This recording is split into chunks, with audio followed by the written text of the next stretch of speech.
Hey guys, Rhett here. The example I have for you today is finding the rule for a cubic graph. So over here on the right, I have this green cubic that has x-intercepts at -2, -1, and +1. And down here, a y-intercept at -4.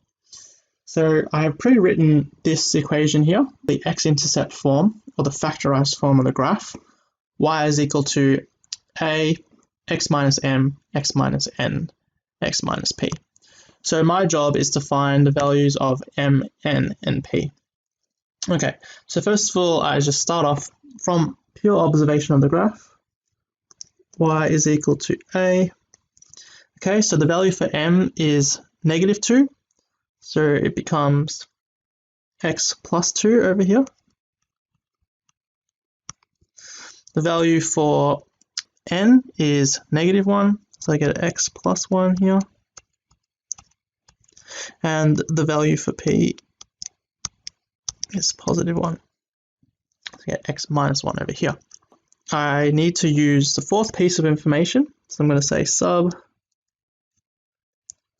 x equals 0, y equals -4, the y-intercept. -4 is equal to a. Wherever I see x, I write 0, 1, -1, which then implies that a is equal to 2.